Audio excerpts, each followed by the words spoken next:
simple woman walks into a prestigious bank, but when she's made to wait for hours and humiliated by the staff, the bank learns a shocking lesson they'll never forget. A light chime echoed through the high-end bank as the glass doors opened. The woman stepped inside, her sandals quietly brushing against the polished marble floor. She clutched a worn-out folder to her chest, her clothes plain, her demeanor calm. Despite her humble appearance, there was something serene about the way she walked, unbothered, almost invisible in the sea of suits and designer handbags. She approached the reception desk with a polite nod. "Excuse me," she said gently. "I have an appointment regarding my account." The receptionist, a young woman with perfect makeup and a sharper attitude, barely glanced up. Her eyes traveled from the woman's face to her simple clothes, then flicked toward the seating area. "You can wait over there," she said with a fake smile, not checking any list. "Someone will call you." The woman gave a soft nod and moved to the waiting area. Minutes turned into 30. Then an hour. People came and went. Businessmen, elderly couples, loud-talking clients waving papers, all called swiftly, attended politely. She sat quietly, the folder still in her lap, her back straight. No one acknowledged her. She stood up once, walked back to the desk. "I've been waiting a while." The receptionist cut her off with a smirk. "Ma'am, we're very busy. Please sit. Someone will assist you when available." A nearby teller chuckled, whispering something under his breath. The woman heard, but didn't respond. Her eyes flicked downward for a moment, not in shame, but restraint. She returned to her seat, her expression unchanged, though something subtle passed through her face. Not sadness, not anger, something deeper. More time passed. Then the manager emerged, tall, confident, suit sharp and expensive. The receptionist leaned toward him, whispering, nodding toward the woman. He looked over, uninterested. "She's been waiting a long time," the staff member said. The manager scoffed, loud enough to be heard. "She probably has the wrong bank. People like that waste our time." $83 exclamation mark, plus. "I understand," she said softly. "Perhaps I'll return another day." She turned, walking toward the exit, each step steady. Just as her hand touched the door, the phone at the reception rang. The receptionist picked up, her face bright with boredom, until suddenly it wasn't. Her posture straightened, her expression twisted in confusion, then fear. "Wait, she's still here? Why?" The receptionist's face drained of color as the voice on the other end of the phone sharpened. Her posture stiffened, and she darted a glance toward the woman, who was just steps from the exit. She placed a trembling hand over the receiver and leaned toward the manager. "Head office is asking about a VIP woman visitor," she whispered. "Today. Right now." The manager, frowning, snatched the phone. "This is the branch manager speaking," he said confidently, though his voice trembled just slightly. As he listened, his face began to shift, confusion first, then disbelief, and finally panic. "What do you mean? She owns the—" His words trailed off, stuck somewhere between a question and a realization. The woman had her back turned, her hand already pushing open the glass door, when the front doors flung open from the outside. An executive assistant from head office rushed in, clipboard in hand, eyes scanning the room urgently. "There she is," he said, pointing. "Ma'am, please don't leave. We've been expecting you." The manager stumbled forward, heart thudding, a nervous smile plastered across his face. "Ma'am," he said, suddenly breathless, I didn't recognize you. Please, allow me to escort you to my office." The woman turned, her expression unchanged, but there was a knowing sharpness in her eyes now. She walked past him without a word. The staff who had laughed earlier now stood frozen, wide-eyed. Whispers rippled across the floor. "She's a VIP? Wait, she owns something?" The woman stopped just before entering the manager's office and glanced back, her voice calm, clear, and chilling. "You had time for everyone," she said, "except the person who signs your bonus checks." Silence swallowed the room. The manager paled as he opened the office door for her. She stepped inside like she'd done it 100 times. The space seemed to adjust around her presence. She didn't sit. She opened her simple bag and pulled out a small, sealed envelope, its edges neat, the paper thick and expensive. She placed it gently on the desk and slid it toward the stunned manager. "This," she said, "is what I was here about." Then she sat down slowly, folding her hands over her lap. Outside the office, no one moved. No one dared. Something in the room had shifted, and everyone felt it. The manager stared at the envelope as though it might explode.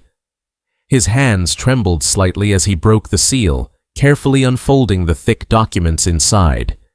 His eyes darted over the pages, each line revealing a truth more devastating than the last. Ownership certificates, investment summaries, stakeholder agreements. Her name appeared again and again, clear, legal, irrefutable. Not just a client, not a visitor. A major investor in the bank's regional operations, with significant shares in multiple branches, including his own. He swallowed hard, glancing up at her. She sat quietly, her face calm, almost kind, but with an air of unmistakable control. She watched him, not with arrogance, but with the quiet authority of someone who didn't need to raise her voice to command a room. "I inherited the shares from my late husband," she said softly, "but I chose not to make it public. I wanted to see how people behave when they don't think they're being watched." Her voice was steady, but every word landed like a stone. The manager blinked, unable to speak. She continued, "For the last 6 months, I've visited different branches, sometimes in a scarf, sometimes pretending to need help filling forms. I didn't come as an owner. I came as an ordinary person." Flashbacks flickered through his mind, branches where she'd been ignored, treated coldly, dismissed with practiced politeness. She had seen everything. Staff smiling at wealthy clients, then rolling their eyes at workers, elders, and women who didn't fit their polished expectations. "I've also received messages," she said. "Letters, even a few voicemails. Clients from poor neighborhoods, farmers, widows, students, all treated like a burden." The manager finally found his voice. We didn't know. You should have told us who you were." She leaned forward slightly. "If you only respect people because of their power, not their dignity, you don't deserve to serve them." Outside, the staff had gathered near the glass walls of the office. The receptionist stood with her hands clutched tightly, eyes wide. The assistant manager stared at the floor. No one dared to speak. The truth was written all over the manager's face, and whatever illusion of control had existed was now gone. She sat back in her chair, her presence still and unshaken. The walls of the office felt smaller now, not because she had changed, but because they were finally seeing her for who she truly was. The next morning, sleek black cars pulled up outside the bank. A team from head office stepped out, briefcases in hand, their presence swift and deliberate. Inside, tension crackled through the air like static. The compliance officers moved through the branch with silent authority, requesting interviews, reviewing footage, pulling customer reports. An audit was underway. There were no smiles, no pleasantries, only facts, observations, and consequences. By noon, several staff members had been called in for private discussions.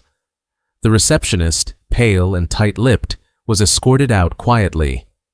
The assistant manager followed an hour later. No scenes, no arguments, just quiet exits and closed doors. The manager was called last. He emerged red-faced, his voice shaking as he tried to explain, but it was clear. His authority had been stripped. He was demoted on the spot, pending a full investigation. The silence in the bank was louder than any shouting could have been. Meanwhile, the woman who had once sat for hours in the waiting area was now addressed with crisp formality. "Ma'am," they said, bowing heads and opening doors.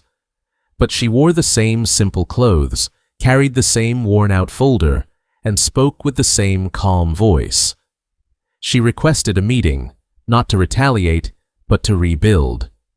With the regional director seated across from her, she laid out a plan. "We don't need fear," she said. "We need culture change, retrain the staff, bring in empathy workshops, teach them fairness, not flattery." The director nodded, taking notes like a student. Within days, her recommendations became policy. Every employee, from the janitor to the highest loan officer, was required to undergo training in customer dignity, unconscious bias, and ethical service. The bank's tone began to shift. The marble floors stayed, but the smugness left. Smiles became real, conversations more respectful. People were no longer judged by their clothes or accents, but by their needs. 1 month later, the woman returned. Again dressed simply, she entered quietly, unnoticed at first. But this time, no one looked through her. The same receptionist, now returned after completing her training, greeted her with warmth and respect. Nearby, a poor old man struggled with a form.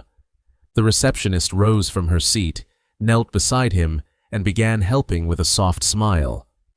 The woman watched from a distance, her eyes steady, her mouth curved into a small smile. No announcement, no need for recognition. As she turned to leave, the sun caught her face through the glass, peaceful, powerful, and proud.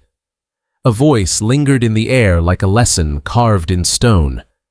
Respect isn't earned by what you wear. It's earned by how you treat those you think are beneath you.